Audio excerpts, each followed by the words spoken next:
We're standing just off of Eagle Road, and this is the furthest east the Highway 16 fire reached. And even though the fire died down here and was stopped here, it doesn't mean that the homes in this area had any easier of a fight against the fire. I thought we were safe, but I knew it was going to switch because it always does. It doesn't stay that direction very long. From his lookout on the hill across from his home, Ed Camp says the fire began to move a lot faster towards his home than he thought. By the time I got back from there to here, it was already here. It was just blowing. It was very fierce. How big were the flames? You know, it was so smoky I couldn't see flames.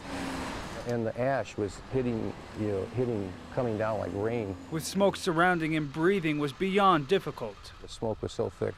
I mean, I literally, I couldn't see, and I barely made it back into that door. The fire surrounded his home on the north and on the south. On the north, it destroyed a shed and his daughter's car purchased just 2 weeks ago.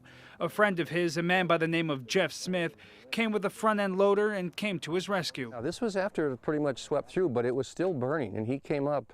And because the car was on fire, and the shed, I mean, you can see, I think he, by him pushing that over, he kept, that fire away from the house.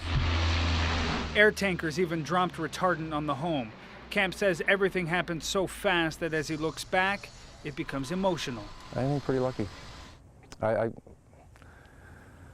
I was running down that hallway, and all our, family pictures are on the wall, I think, this is close, but the house is still standing. It's remarkable. I mean, honestly, I thought it was gone. I told my wife, it's all gone.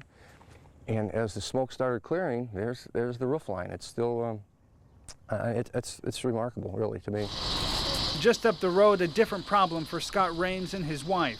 He was at work and she was at home watching the fire, realizing their home was in its path. She called me and says, I think we got an emergency situation. She had ridden one of our motorcycles back there to look at it and said it was coming fast. So fast that Rames, who stayed on the phone with his wife, wanted her to drop everything and run. So I got to hear all the panic, grabbing stuff, running out of the house. I was yelling at her saying, look, just leave the house. Don't get anything, just go, get out. When she made it outside, she hit a wall of smoke and couldn't see anything.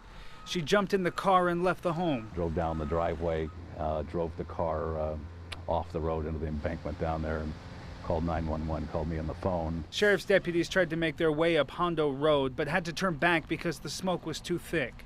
But not too thick for Rames, whose wife was in the path of the fire. So I wrapped my head in the towel and drove up there because I knew she was up there somewhere, and she was still sitting in the car. With flames only 20 feet away, he pulled his wife out, and just in time. She probably had a minute before the car would have been engulfed. The fire was coming up behind that corral, and there was about a minute to go, and that car would have touched off. So, well, we're very lucky. Fortunately, none of our neighbors lost their houses either. A little bit of damage, but we're all very lucky. In the foothills north of Eagle, Scott Evans, Idaho's News, Channel 7.